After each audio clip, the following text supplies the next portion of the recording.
Hey everyone, it's Michelle Caruana from Play Cafe Academy, and if you haven't noticed, my filming setup is a little bit different. I teased in a previous video that we were temporarily moving. We're in South Carolina right now. We are here for the next several months. So if you guys have any place-based recommendations or anywhere we should check out, if you're from this area or anywhere really around this area, please comment and let me know. We're gonna be here until the end of spring. While we're building a new house in Buffalo. So we're really, really excited to experience a new state. I've never been here before. We've been here, I think, just about a week and a half. So we're settled in, but yes, my filming setup will look a little bit different for the time being. But yeah, so if you have any questions or any recommendations for me, please comment below. And while you're there, don't forget to subscribe to my channel. If you like this content, I put out a new video every single week. All right, so today I want to talk about something that has been a big topic in the Playmaker Society group, and that is Easter events. And before I get started, a lot of people, a lot of business owners, especially business owners that serve families, are a little bit nervous to do events that are centered around religious holidays because they feel that it could be exclusionary for people who don't celebrate that holiday. For example, around Christmas time or the end of the year, they'll feel inclined to do holiday parties instead of being around one specific religious holiday. And while I totally agree with that, and I think that we should be as inclusive as possible, you also have to kind of remember that not every event has to be for every single person. So what we usually do around this time is we have events that are completely secular, events that aren't tied to any specific holiday, like for example, spring parties. We do a dinosaur party every spring. We do all sorts of events that are definitely more inclusionary, but we still also schedule events for those people who are wanting an Easter event. Because again, you can't please everybody with every single event. Not every business, not every service has to be for everyone. So similarly, if your child doesn't like art, you're not going to sign them up for an art class. If your child doesn't like gymnastics, you're not going to sign them up for a gymnastics class. And in the same regard, if you don't celebrate Easter, you're not going to sign your child up for an Easter egg hunt or something like that. So I want to just encourage you for a second. Every single event doesn't have to please every single person. You can have events for specific age groups, for specific holidays that not everybody might celebrate. Again, we're not in the business of having to please every single person all the time. So I just wanted to start out with that. Again, while I am going to encourage you to have other events going on around the same time period that are more suitable for everyone or for people who do not celebrate this particular holiday. So make sure you're still having those other types of events that people can choose from. I want to encourage you to, if you feel called to have an Easter event, have an Easter event. If you feel called to have a Christmas party or a Hanukkah party or anything like that, have it. If it's what your people want, if it's what your audience is telling you that they want to see, I encourage you to listen to them, but don't let that fear of having to please everybody kind of deter you. All right, so anyways, let's get into it. I'm going to give you the rundown of how we run our Easter egg hunts at our indoor playground facility until we sold our business. And I want to kind of go through some tips and tricks that I've learned and why we set up things the way that we do. So hopefully it will give you a little bit of inspiration when you're setting up your event. So first, I'm going to walk through the event structure that ended up being like the winning structure, the one that worked well for us, worked well for staff, worked well for customers. We got great feedback on it. And then I'm going to talk about pricing, and then I'm just going to share some last minute tips. All right, so first things first, everybody was encouraged to arrive at the same time. And we made it very clear in the Facebook event, in the email wording after somebody purchased a ticket. We made it very clear, like if the event starts at 12 o'clock, the Easter egg hunt is starting at 12:15. So if you arrive after 12:15, your child may not be able to participate in the Easter egg hunt. So I think as long as you're really specific and you tell people what to expect, and they're not going to be surprised if they show up a half hour late and upset that they missed the Easter egg hunt, as long as you communicate exactly what the event structure is going to be, I am all for doing these bigger types of activities like an Easter egg hunt that require a lot of planning right at the beginning of the event. So what we did, because a lot of times people would either come a few minutes early or, the kids would get kind of antsy waiting to go into the play area from between 12 and 12:15. Again, we're just pretending that this fictional event happens at 12. What we did when everybody came in is we already had bags set up. They were white bags. We got them from Oriental Trading. and they're designed to be colored on. So one of the ways that we made it easy for our staff to check people off the list as soon as they arrived, because all of our events were ticketed, you have to pay in advance. We usually didn't allow tickets to be sold at the door, and that's because our events usually sold out. So what we did is we took each of the children on the guest list and we made a little white bag for them, and we just put their name on it, and we were able to hand it to their families as soon as they arrived. Now that they're walking into our facility, they are greeted then by a table. I'll show you what this looks like. Basically, we had a really long table set up so people could sit, and we had crayons and markers and stickers, and this was a way for the kids to decorate their bags. So I think it's really important, especially if you're making people wait like 15 or 20 minutes from the time they arrive to when the time the event is. I think it's really important to give the kids something to do, especially if they're not able to play in the play area. So I've talked before about place-based planning, how important it is to have like games outside of your play area or wall panels or something for kids to do before they're able to enter if there's any sort of waiting period for any reason. And this coloring of the Easter egg bag was such a hit. Those white bags that I mentioned on Oriental Trading, you can also buy them on Amazon. They're so crazy cheap. We just buy these big things of crayons and markers that we reuse constantly all the time.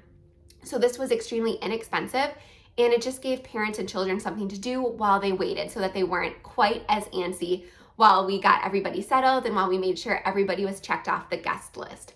And then they used these bags to then collect their Easter eggs. So it was also convenient because parents didn't have to make sure they brought a bag with them.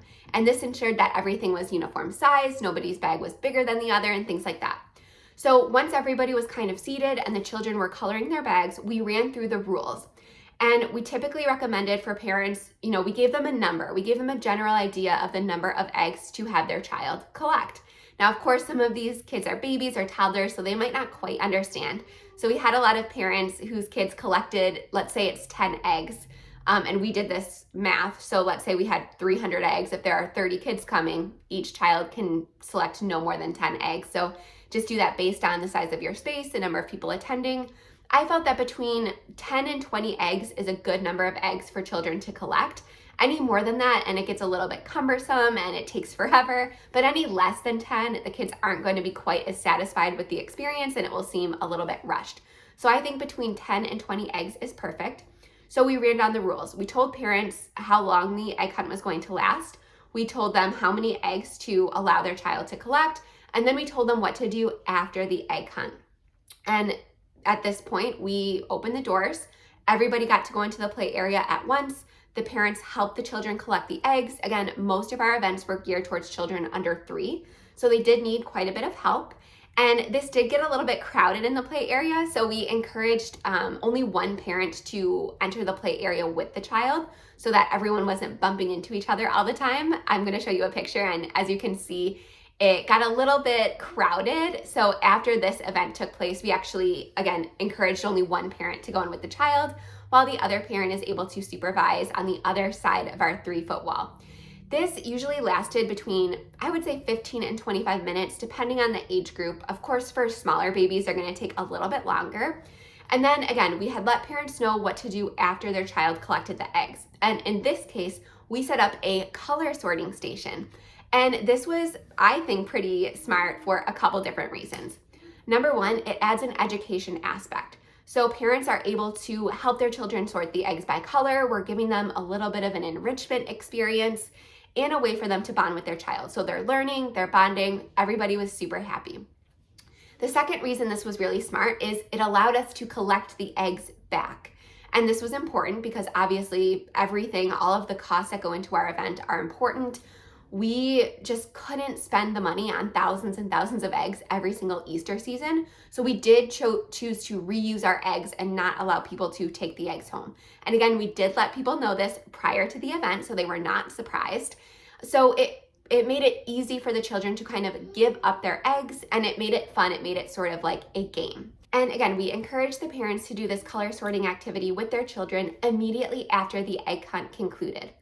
And this was because it allowed our staff to begin refilling our eggs immediately for the next session. Because if you guys have been following me, you'll know that whenever we have an event and it works and it sells out, we like to do that same event back to back to back. It saves us on setup costs, it saves us on labor cost, it saves us all around, and it makes it really easy for people to choose an event slot that is best for them, especially when this event is tied to a holiday or a specific date. It really allows us to, again, serve as many families as possible and also make as large of a profit as possible. So by having the kids kind of give up their eggs right at the beginning of the event, it again allowed our staff a lot of time to begin refilling the eggs. Now, we typically would fill eggs with things like stickers. We really didn't like to give candy. Not only did we not want like rogue pieces of candy floating around the play area, but because we were serving children under 3, we just really didn't feel comfortable giving them candy. If parents wanted to give them candy on Easter, that's absolutely fine, but it was just the general feedback we were getting from parents that they didn't want to see candy-filled eggs. So we typically filled them with stickers. We got these packs of stickers from Oriental Trading. Of course, you can get pre-filled eggs, but they're going to be more expensive. And again, we tended to do these events back to back to back. So the staff would generally spend between a half hour and 60 minutes. It's very time consuming to fill, hundreds of eggs with stickers. In this case, it would be 300 to 400 eggs per event. So that would be a large amount of the time that they would be spending while the parents and children are going through the other activities. So the other activities that we did in the event, they were very simple, right? Because the big premier thing with this Easter event was the egg hunt. And we chose to never have an Easter bunny. And again, that's because of the age group. It's also because there are so many different chances to see the Easter bunny in our town, but a lot of kids are actually pretty scared of the Easter bunny. So it was generally the feedback from our audience that they actually didn't want the Easter bunny to be there because they were afraid their children would be really frightened, especially because, these are young kids and babies.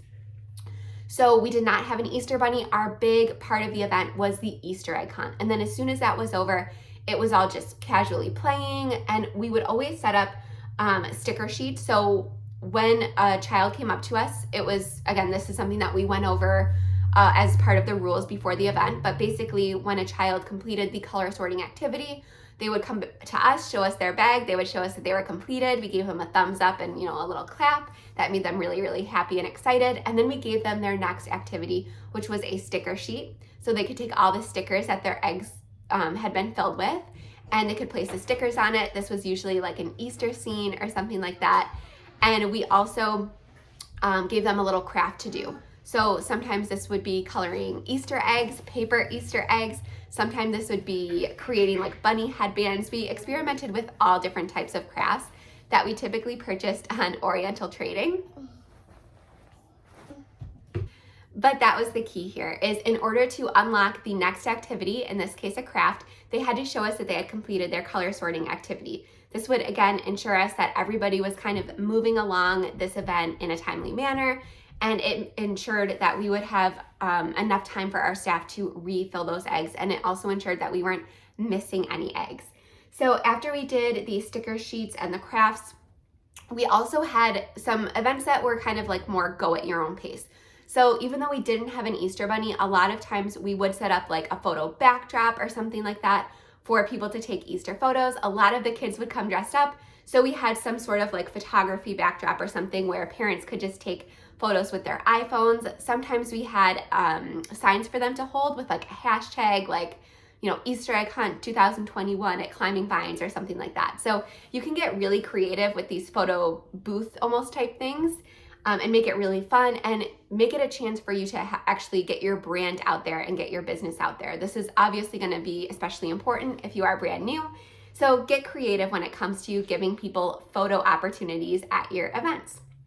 So we did photo backdrops, and then we also gave children a snack. So I mentioned that we didn't typically give out candy. However, I found these really cute little carrot gift bags at the Dollar Tree.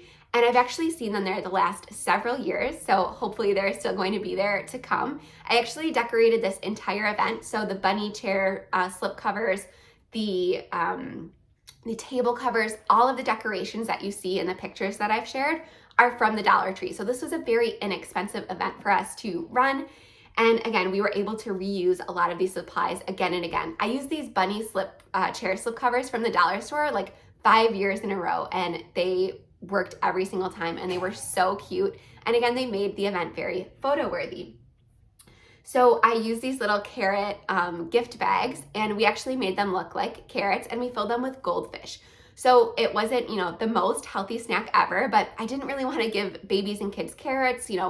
There's choking hazards, stuff like that. Parents really, really liked these goldfish. We used the Annie's organic goldfish just because that was already a menu item. We already had all of the allergy information and things like that already on it because it was on our menu. We served these types of snacks a lot. So I made the packaging available in case anybody had any allergy concerns. And we encouraged people to kind of put them in their bag that they colored along with their craft. These bags that we had the children covered not only served as a way for children to collect eggs, but it gave them a place to put everything that they made and created and collected during the event.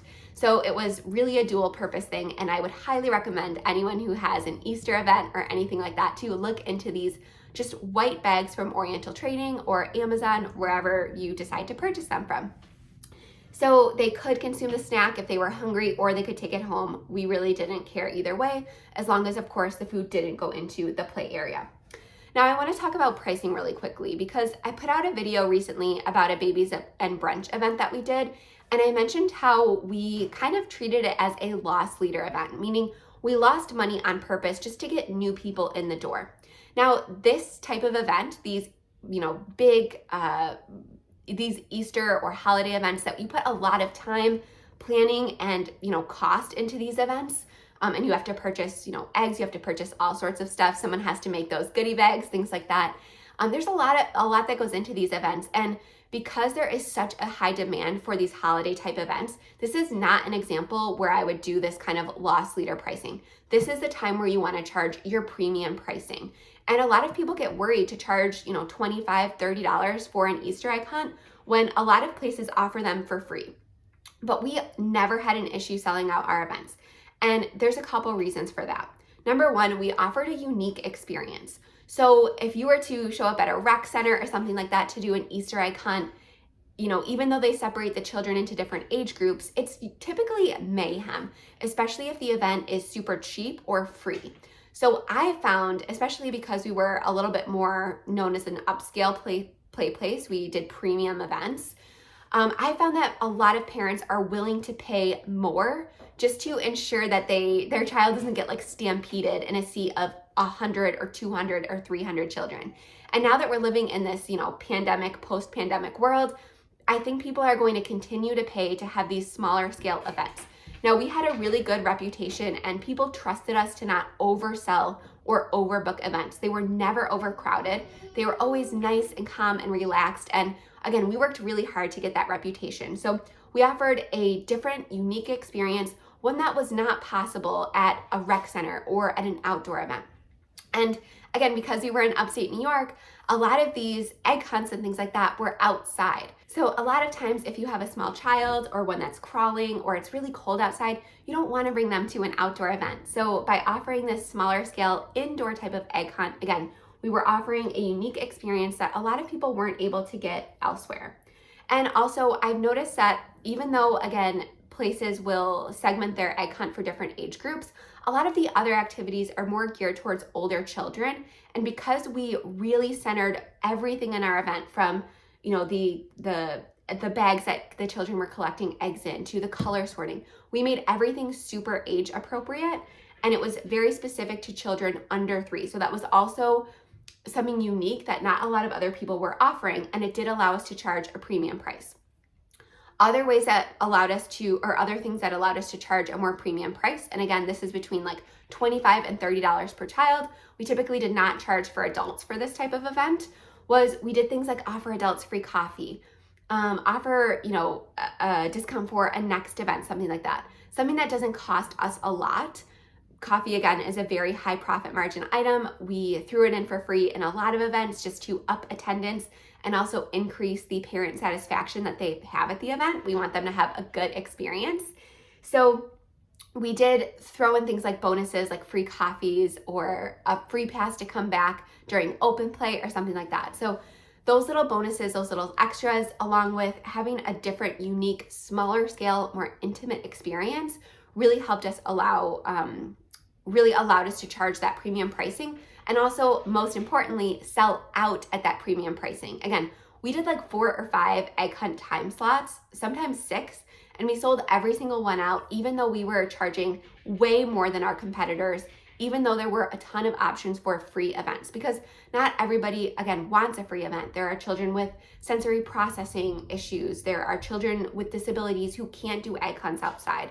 So again, people are a lot of times willing to pay more for these different unique experiences that are more tailored to them. Now, before I wrap up, just a couple quick tips. This is something that I say in my Playmaker Society group all the time.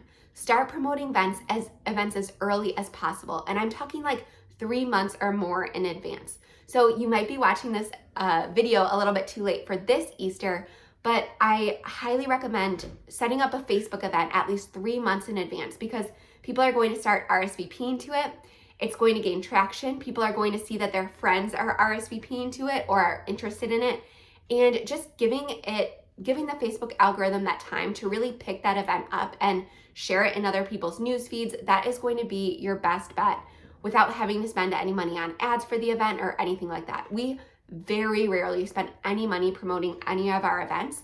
And I think the number one difference maker between when we did sell an event out and when we didn't is the amount of time that we were able to promote it. So again, 3 months is a great amount of time.